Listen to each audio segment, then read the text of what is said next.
안녕하십니까, 래필입니다. 12월 12일 두산 애너빌리티 보도록 하겠습니다. 증시 먼저 보겠습니다. 코스피 1.6% 상승했고요. 코스닥은 1.1% 상승하면서 마무리가 되었습니다. 코스피는 2480포인트까지 반등했고요. 코스닥은 680포인트까지 올라가면서 증시 전체가 오늘은 반등을 하면서 진행이 되었습니다. 코스피에서 외국인 투자자 200억 매도했고요. 기관 투자자는 1,500억을 매수했습니다. 코스닥은 외국인 투자자 500억, 기관 투자자가 880억을 매도하면서 양매도 진행이 되었습니다. 자, 코스피 탄핵에 대한 그런 전국에서도 계속해서 올라가고 있습니다. 3일 정도 지금 바짝 반등을 해주고 있는데요. 코스피가 이렇게 올라갔다고 해서 이번에 그런 정치적인 리스크, 그 다음에 국내의 시끄러운 상황이 모두 해결되었다 혹은 좋은 방향으로 갈 거라고 기대되었기 때문에 이렇게 올라간다라고 생각하기는 어렵습니다. 여전히 불확실성은 크고요. 이번 주 주말에 또 한 번 큰 불확실성이 있을 수도 있겠습니다. 그런 상황 속에서도 코스피가 이렇게 급등을 하면서 마무리가 되었는데, 사실 어제도 말씀드렸다시피 이 코스피에 대한 상승 자체가 크게 지금 의미는 없어 보인다라고 말씀을 드렸습니다. 오늘은 두 번째 이제 목요일이고요. 12월의 옵션 만기일이자 이제 파생 상품이 모두 올해 만기가 되는 내마녀의 날 중에 하나이기도 했고, 12월 달에 만기이기 때문에 바짝 이제 이 기계적인 물량들이 집중될 수 있는 모양새였습니다. 그래서 그러한 수급들이 이렇게 기계적으로 들어왔다라고 저는 보고 있고요. 특별한 이유로 코스피가 좋아서 올라갔다라고 보지는 않습니다. 그래서 기관 투자자 중에서도 오늘은 투신 투자자가 특히 매수를 많이 했는데요. 이 투신 투자자가 좀 공격적인 그런 이 기계적인 매수를 한 것 같고요. 연기금 투자자도 3,800억을 매수하면서 코스피를 좀 받쳐주었습니다. 금융 투자는 이제 차익 실현을 하고 빠져나갔고요. 확실히 이 목요일 이후에 그죠? 다음 주에 그런 증시의 흐름을 보면 대충은 이제 어떠한 방향으로 가는지 감이 올 것 같습니다. 외국인 투자자는 오늘 특별한 움직임 없었고요. 3일 매도했고 이제 마찬가지입니다. 외국인 투자자도 그동안 굉장히 큰 매도를 계속 이어왔는데 그 매도를 전환을 시킬 것인가, 아니면 이번 불확실성 때문에 계속해서 매도를 이어갈 것인가, 그런 것들을 좀 살펴볼 수 있을 것 같습니다. 결론은 지금은 시장에 대한 불확실성이 아직도 유효하고 거기에 대한 투자자들이 이탈할 가능성은 충분히 높다. 그렇기 때문에 코스피에 대한 3일 정도의 반등은 기계적인 매수에 의한 반등일 가능성이 크기 때문에 우리가 특별하게 생각할 필요는 없어 보인다라고 말씀드리겠습니다. 코스닥도 마찬가지고요. 지금 뭐 올라갈 만한 상황이기 때문에 올라갔다라기보다는 마찬가지입니다. 그래서 수급도 양매도 진행되었고요. 코스닥은 특별하게 매수 수급도 없는 것 같고, 오늘은 만기 때문에 좀 이런 움직임이 있었다.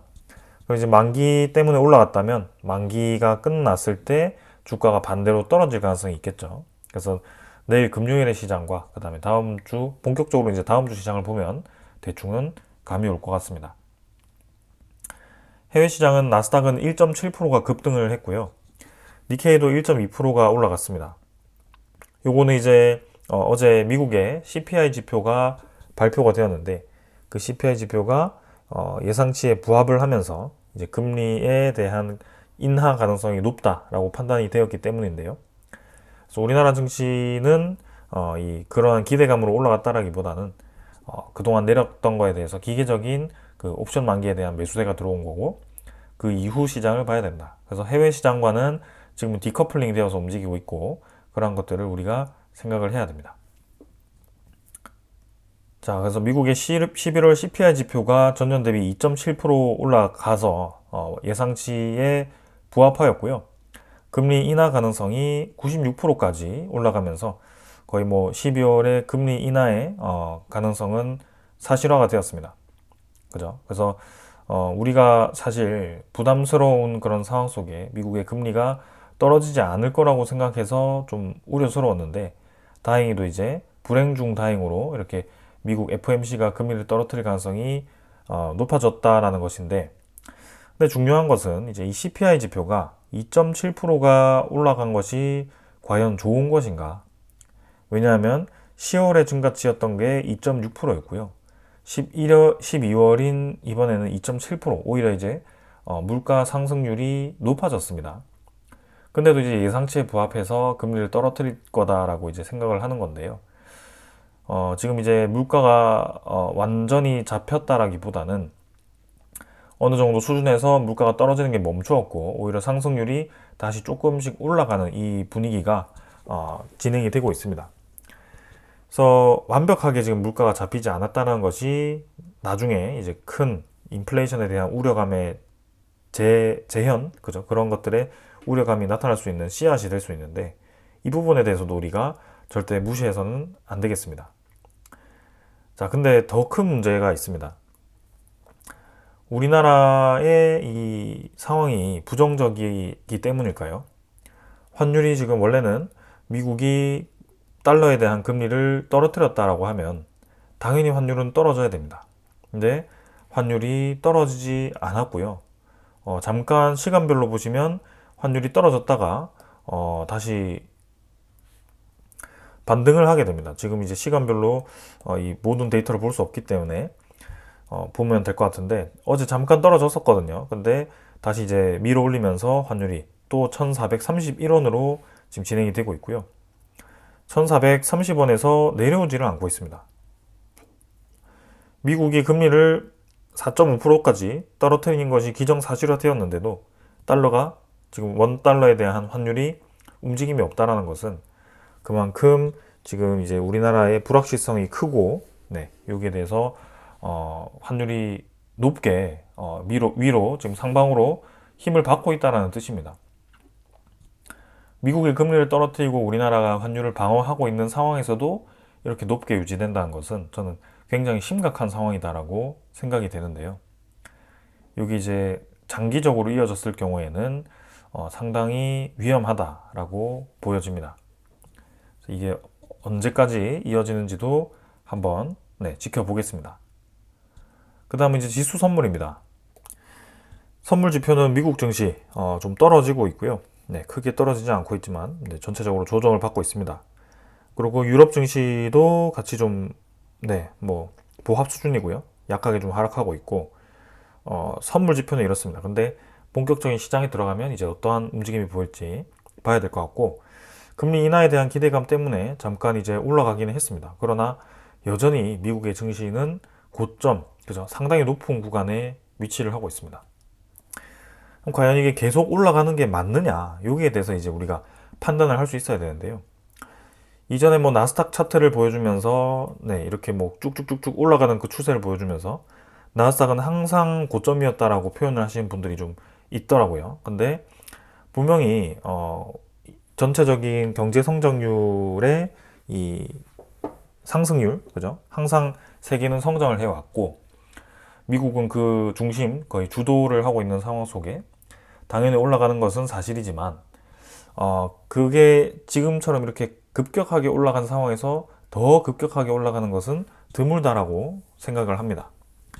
분명히 한번 떨어지는 시기가 와야 되는데 그게 지금 나오지 않고 있다는 점에서 상당히 이제 위험한 구간이다라고 저는 말씀을 드리고 있는 거고, 그 근거 중에 하나로 미국의 기준금리가 내려가는 그런 기대감 속에서도 미국의 국채금리, 시장금리는 오히려 올라가는 모습이었습니다.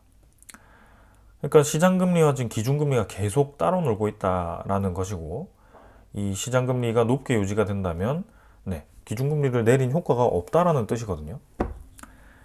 계속 이제 이 강세를 보인다는 것은 미국의 채권에 대한 매도 때문이겠죠. 그래서 미국의 채권이 지금 가격이 떨어지게 되면 국채금리가 반대로 올라가기 때문에, 그럼 미국의 채권에 대한 수요가 줄어들고 있다라고 생각을 하셔도 될 것 같습니다. 자, 그러면 그게 무슨 문제를 일으킬 수 있느냐? 미국은 지금 상당히 재정 적자가 큽니다. 미국의 11월 재정 적자가 확대되었고, 2025년 회계연도 적자입니다. 전년비 64%가 증가를 하였습니다. 그래서 내용을 자세히 살펴볼 필요가 있겠습니다. 미국의 재정 적자가 11월 들어서 크게 증가하면서 2025년 회계연도의 적자 규모가 지난해 같은 기간보다 훨씬 빠른 속도로 확대되고 있다. 미국 재무부는 1조 8천억 달러를 기록했던 적자가 올해 더 심화될 조짐을 보이고 있다. 그래서 재정 적자는 11월 한 달 동안만 3,668억 달러로 전년 동월 대비해서 17%가 증가했다고 합니다.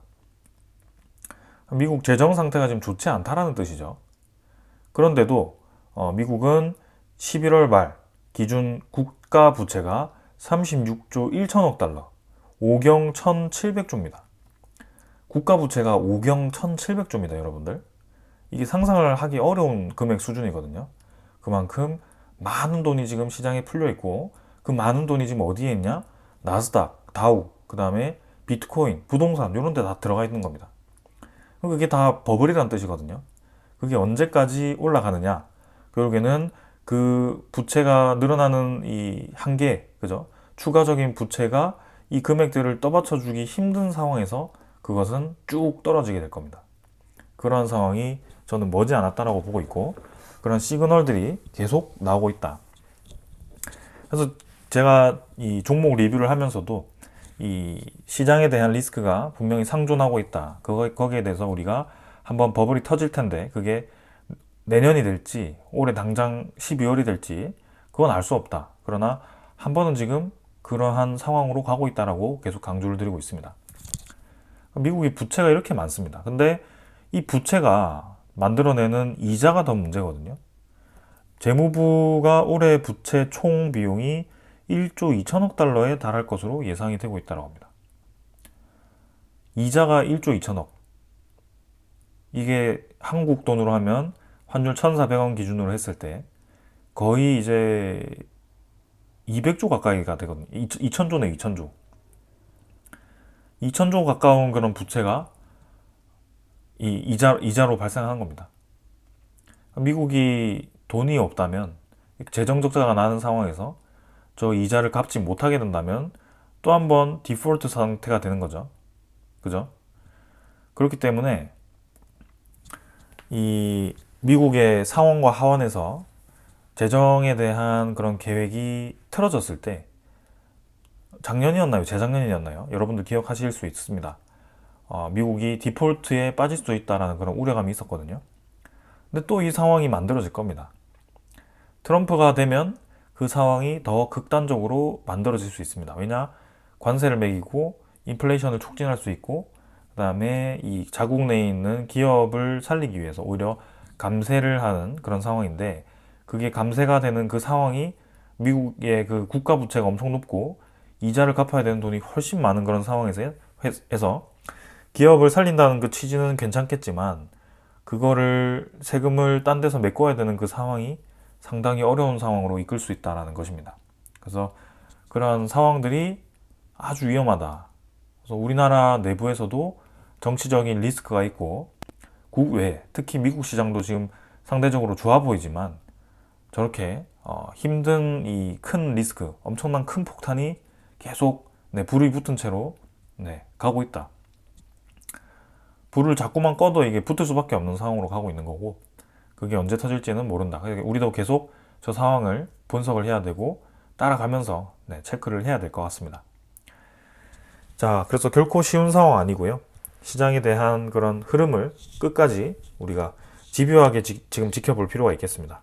자, 그래서 그러한 부분들을 계속 체크를 해서 여러분들께 말씀을 드릴 거고요. 일단 미국은 미국이다 치고 당장 우리나라가 지금 큰일입니다. 환율이 잡히지 않고 있고 미국 시장 금리는 계속 올라가고 있고, 그렇기 때문에 이 달러를 어떻게 우리가 감내할 것인가, 그리고 12월 19일에 이제 다가올 수 있는 일본의 금리 인상이 과연 나올 것인가. 미국이 금리를 떨어뜨리면서 일본을 금리를 인상한다. 그럼 또 한 번 그 올해 8월에 그 대폭락이 만들어질 수 있습니다. 그래서 그러한 부분들도 우리가 좀 조심을 해야 될 것 같고, 여러 가지로 지금 12월은 어려운 상황으로 가고 있습니다. 그래서 계속 이런 부분들을 면밀히 좀 보셨으면 좋겠고요. 지금 증시에 대한 리뷰가 저는 사실 종목보다 더 중요하다고 봅니다, 지금. 그래서 그런 부분들을 계속 제 영상도 보시고 다른 이제 영상들도 보시면서 공부를 해 나가시는 것이 좋을 것 같습니다. 자, 여기까지 하고 종목으로 넘어가도록 하겠습니다. 두산에너빌리티 보겠습니다. 600원 상승해서 3.4% 올라갔고요. 17,830원으로 마무리가 되었습니다. 자, 오늘 두산에너빌리티는 장 초반부터 좀 힘을 받았고요. 그동안 이제 워낙 크게 떨어졌기 때문에 오늘 올라가긴 했지만 여전히 이제 17,000원대로 유지가 되고 있습니다. 하지만 오늘 뭐 두산에너빌리티가 특별한 이유 때문에 올라갔다라기보다는 전체적인 시장에 대한 그런 옵션 만기, 내 마녀의 날에 가까운 그런 이 기계적인 움직임이었다. 그래서 두산에너빌리티만 이렇게 움직인 게 아니고요. 오늘 뭐 반도체 디스플레이에 보시면 삼성전자와 같은 이런 종목들이 3.5%가 오늘 뭐 좋은 일이 있어서 올라간 것도 아닙니다. 결국에는 만기 때문에 움직인 것이다. 이러한 것들을 보면 알 수 있거든요. 그래서 3% 올랐지만 사실 다음 주 정도 돼봐야지 두산에너빌리티가 어떻게 움직이는지가 나타날 거고요. 오늘 이 움직임은 별로 중요해 보이지 않습니다. 1000만 주 정도의 거래량이 있었고 거래가 좀 붙으면서 진행되었지만 사실 이전에도 옵션 만기까지 바짝 올랐다가 그 이후에 떨어지는 경우가 있었죠. 그때 이제 22,500원 정도를 찍고 떨어지던 그 시점도 옵션 만기였습니다. 옵션 만기 이후에 떨어지는 움직임이 있었기 때문에 그렇게 좀 나올 수 있는 상황이고, 지금 이제 계속해서 이제 불확실한 상황이 이어지고 있기 때문에 그 상황들이 해결되지 않는 이상은 코스피 전체가 내려갈 수밖에 없는 상황입니다. 거기에 시장의 분위기도 크게 좋지 않은 상황. 그래서 우리나라에 지금 좋은 상황이 하나도 없기 때문에 단비 같은 그런 상승이 나왔지만 저는 뭐 긍정적으로 지금 이 상승을 보지는 않습니다. 다음 주에 흐름을 봐야 될 것 같고요. 모든 상황이 좀 정리되고 안정화가 되고 두산에너빌리티가 지금 이 리스크에도 사업이 충분히 타격을 받지 않고 갈 수 있다는 것을 증명을 해야 될 것 같습니다. 자, 그래서 차트를 보시면 뭐 아까 확인했고, 투자 수급은 외국인 투자자는 오늘 큰 매수 없었습니다. 16만 주 매도되었고요. 기관 투자자도 16만 주 매수했는데 투신 투자자가 13만 주 정도 매수했고, 나머지 수급은 뭐 특별하게 움직임 없었습니다. 사모펀드는 계속 빠지고 있고요. 투신이 뭐 갑자기 이렇게 매수해서 오늘 뭐 두산에너빌리티 저가 매수했다 이렇게 생각할 수 있겠지만, 사실 투신이라는 이 투자자는 코스피 전체를 오늘 매수를 했기 때문에 기계적인 매수였다라고 볼 수밖에 없습니다.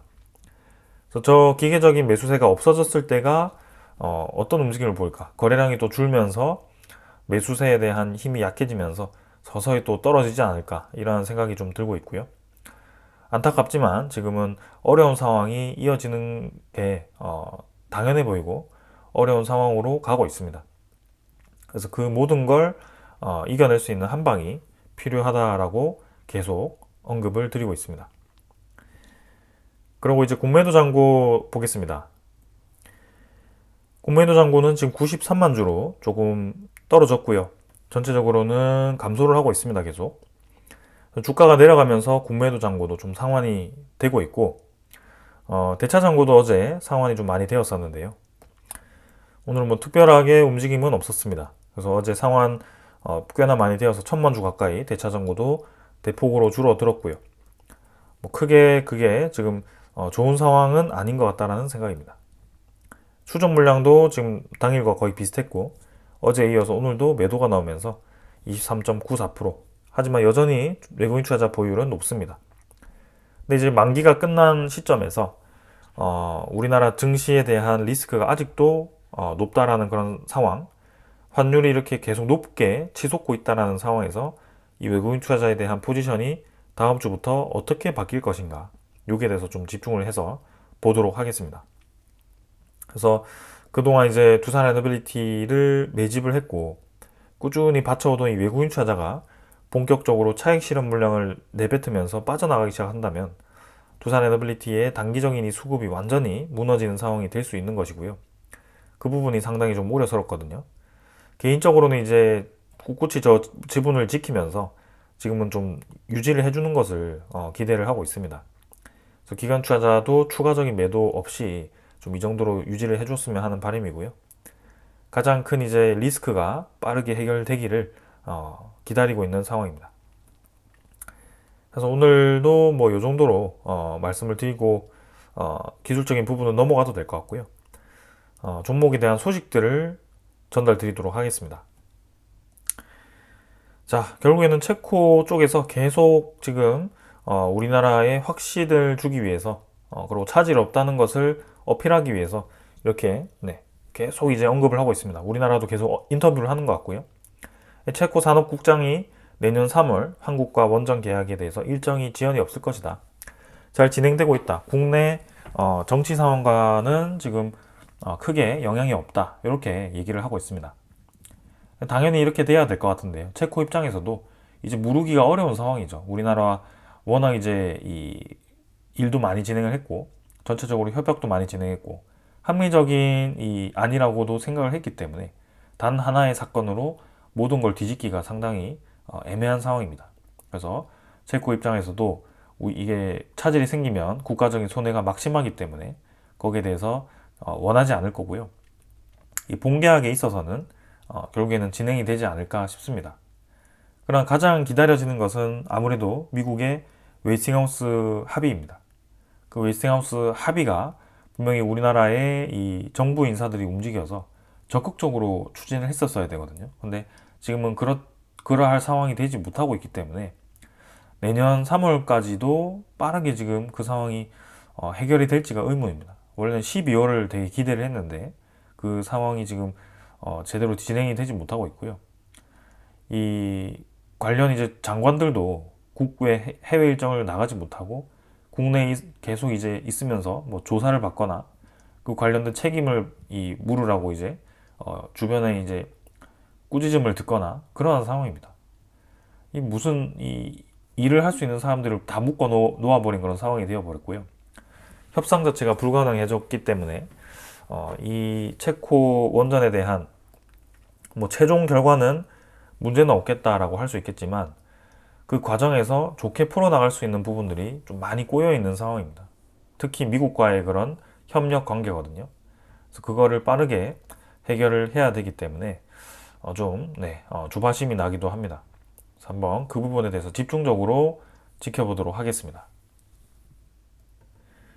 두 번째 소식은 일본이 원전 정책을 180도 바꿨다. 의존도 감소해서 최대한으로 활용하겠다라고 이렇게 바꿨습니다. 내용을 보시면 일본 정부가 2011년 동일본 대지진 때 후쿠시마 사고 이후에 유지하던 원전 의존 저감 정책을 폐기를 한다. 원전을 최대한으로 활용하는 방향으로 전환하겠다라고 이렇게 얘기를 합니다. 자, 후쿠시마 원전 사고 엄청나게 큰 사고였고요. 전 세계적으로 탈원전의 기류를 불러일으킬 만큼 핵 에너지에 대한 위험성을 알려준 사건입니다. 그럼에도 그 당사자 국가인 일본이 다시 한번 원전 에너지를 관심을 가지고 늘리고 있다는 것입니다. 이 부분에 대해서 일본 정부가 무책임하다라고 생각을 할 수도 있겠지만 한편으로는 왜 이렇게까지 원전 에너지에 집착을 할까라고 우리가 생각을 할 수밖에 없습니다. 일본이 그 핵 에너지에 대한 위험성을 알고도 당연히 주변 바다와 그 토지가 다 상한 것을 알고도 그러고 최근에 노토 반도인가요? 거기서도 대지진이 일어나고 그 다음에 밑에 엄청나게 큰 대지진이 올 수 있다라는 그런 이제 위기감이 있음에도 이 정책을 펼치는 겁니다. 분명히 필요성이 있기 때문이겠죠. 원전을 포기할 수 없는 상황이 만들어졌기 때문입니다. 그게 과연 무엇일까에 대해서 우리는 이해를 해야 됩니다. 계속 강조드리죠. 에너지에 대한 경제성이 중요하다 지금. 왜냐하면 수요가 늘어났기 때문이다. 이 두 개만 생각해도 지금 모든 세계에 대한 이 에너지 정책이 이해가 될 겁니다. 자, 그러면 새 에너지 기본 계획에서 일본이 어떤 선택을 했느냐? 2040년 전력 공급원 구성 비율 목표를 제시를 했는데 재생에너지가 40에서 50%, 화력발전이 30에서 40%, 원전이 20%입니다. 와, 재생에너지 40에서 50까지 늘렸네. 우리나라는 뭐하냐? 일본은 이렇게까지 재생에너지를 많이 늘렸는데 우리나라 뭐하냐? 이렇게 생각하실 수 있을 것 같습니다. 당연히 그렇게 생각할 것 같죠. 2030년 때는 재생에너지가 36에서 38%, 화력에너지가 41%, 원전에너지가 20에서 22%입니다. 2030년 때도 재생에너지가 36%나 되죠. 우리나라는 지금 이제 10%대거든요, 아직도. 10% 이제 중반을 향해 가고 있는데, 아직까지 부족하다. 당연히 부족한 상황입니다. 비교해보면. 그래서 계속 얘기하는 것이 야당 쪽에서는 아리백이 지금 추진되고 있는데, 이거 아리백 우리가 그렇게 뒤처지면 경쟁력 떨어진다. 세계적인 추세에 어긋난다. 그래서 빨리 늘려야 된다. 라고 하고 있습니다. 근데 지금 다른 국가들은 첫 번째는 재생에너지와 원전에너지를 같이 늘리는 방향으로 가고 있다는 것인데, 그럼 우리나라는 왜 같이 안 늘리냐? 왜 계속 이 야당은 아리백을 주장하느냐? 거기에 대해서는 이미 원전이 30% 이상이다. 높기 때문에 좀 줄이면서 가도 된다. 이렇게 좀 생각을 하는 것 같습니다. 자, 근데 여기서 하나의 허점이 있습니다. 여러분들 이걸 좀 봐주시면 좋을 것 같은데요. 재생에너지 아무리 높다고 해도 지금 일본의 화력발전 비율이 30에서 40%가 유지가 됩니다. 2030년이 41%고요. 2040년이 화력발전이 30에서 40%입니다. 이 R200에 대한 목적이 뭐죠? 재생에너지 100%가 목적입니까? 그거 아니거든요. 재생에너지 100%를 위해서 하는 게 아니라 결국에는 탈탄소를 위해서 이 정책들을 에너지를 친환경적으로 쓰자라는 그런 취지에서 캠페인을 펼친 게 RE100인데요. 근데 탈탄소를 해야 되는데 화력발전의 비중이 이렇게 높다니요. 이게 좀 역설적인 방향이죠. 왜냐하면 이 RE100이라고 하는 게 재생에너지에 대한 에너지를 구매해서 쓰면 그 구매한 만큼 화력에너지도 쓸 수 있는 그 캠페인의 이 용도, 그죠? 이 의의가 있기 때문에 결국에는 재생에너지를 늘렸는데 그만큼 탄소에너지 쓸 수 있다는 겁니다. 좀 이상하죠, 뭔가. 왜냐하면 최종 목적은 탈탄소가 목적인데 그게 지금 이 아리백이라는 정책을 하면서 화력 발전이 같이 사용되는 이상한 상황이 생기는 겁니다. 그럼 일본은 왜 이렇게 화력 발전을 많이 쓸까요? 가격 경제성이죠. 화력 발전이 경제적으로 굉장히 뛰어납니다. 안정성 뛰어나죠. 석탄 계속 투입해주면 안정성 뛰어납니다. 연료값 크게 지금 뛰지 않을 겁니다. 석탄을 지금 줄이자는 추세에서 석탄이 남아 돌겠죠. 값싼 에너지입니다. 얼마나 좋겠습니까? 에너지 가격을 떨어뜨리기 위해서 사용을 한다는 게. 그러한 상황인데요. 자, 그러면 우리나라는 지금 어떠한 상황인가?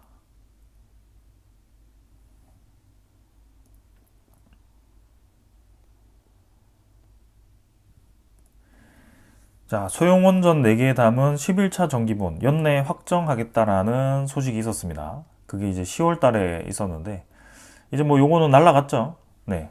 대통령의 이제, 엄청난 이제 실수로, 요거는 이제 협상이 거의 불가능해졌습니다.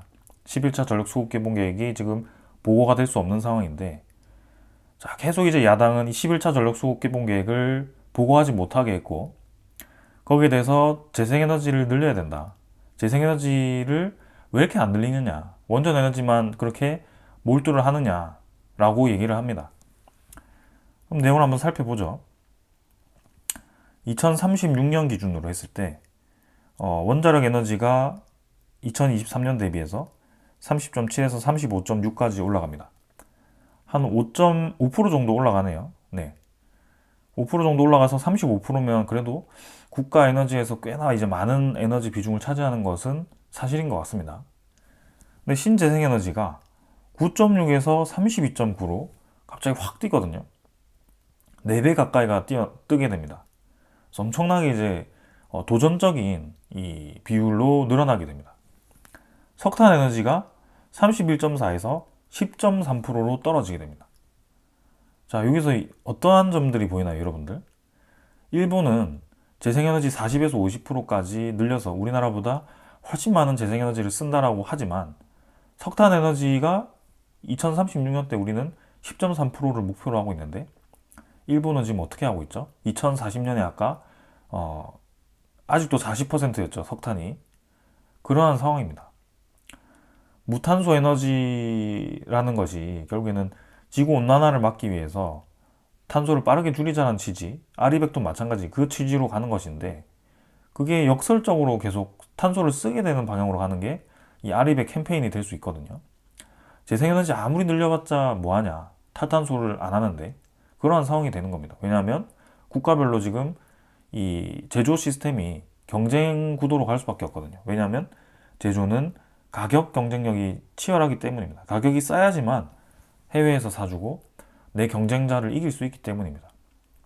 그래서 에너지 단가가 상당히 중요한데 그거를 자기네들은 재생에너지 늘리는 척 하면서 석탄 에너지 그만큼 쓰면서 계속 가겠다, 싸게 만들겠다는 겁니다. 우리나라 내부에서 가장 에너지 가격이 싼 게 석탄이랑 원자력이거든요. 왜냐하면 건설 단가가 원자력 발전이 우리나라가 이 해외 대비해서 월등히 싸기 때문입니다. 근데 신재생에너지가 우리나라가 해외 대비해서 건설 비용이 비쌉니다. 그 에너지 생산 단가가 해외 대비해서 유럽 대비해서 2배에서 3배 가까이 비쌉니다. 그 사실을 여러분들은 분명히 인지를 해야 됩니다. 그 비싼 에너지를 순식간에 지금 4배까지 늘리겠다라고 계획한 것이 11차 전력 수급 기본 계획입니다. 아무리 에너지 믹스, 아리백을 중요시한다라고는 하지만 이렇게 무리하기까지 신재생에너지를 급격하게 늘리는 국가는 없습니다. 어느 국가도 없거든요. 우리나라가 전 세계에서 느리다는 건 사실이죠. 근데 그 느린 거를 이렇게 빠르게 과도하게 늘리겠다라고 하는 것도 정말 무리한 상황이거든요. 근데 이 계획도 부족하다라고 얘기하는 게 지금 야당이었습니다. 거대 야당, 민주당이죠. 계속 얘기하는 게 원전 줄여라, 요거 늘려라, 요거 어디까지 늘릴 거냐고, 40%까지 늘릴 건가요? 그거 늘려서 어떻게 지을 건가? 그리고 신재생에너지에 대한 단가가, 건설 단가가 해외 대비 그렇게 비싼데 그거 다 만들어서 어떻게 만들 건가? 가격 어떻게 경제성을 확보할 건가? 거기에 대한 대안이 하나도 없습니다. 그런 상황 속에 기업의 이제 산업용 전기료를 높여야 될 거고, 국민들이 이제 전기료 높이면 짜증내니까 국민들 전기는 안 높이고 산업 전기료만 높이는 거죠. 그럼 기업들만 계속 해외로 나가는 겁니다. 그런 상황이 벌어지고 있는 거거든요. 그럼에도 아직까지도 원전 예산을 공격을 하고 있습니다. 지금 합심해서 해외 기업들, 해외 국가들이 우리나라의 그 먹거리들을 빼앗아가는 그 상황을 지켜내야 되는 상황 속에서도 계속 서로 정권을 차지하기 위해서 싸우고 있는 그런 상황이고요. 그 큰 실수를 했던 그분도 잘못되었지만 계속 그거를 뺏어내기 위해서 이렇게 이 법안들을 일방적으로 통과시키는 그쪽도 잘못되었다고 생각됩니다. 그래서 지금 원전 예산 줄줄이 삭감되었다라고 또 나왔고요. 가장 중요한 SMR에 대한 이 지원 비용이 전액 삭감이 되어버렸습니다. 일본과 프랑스는 SFR에 대한 연구 비용을 연구를 협력하기로 했고요.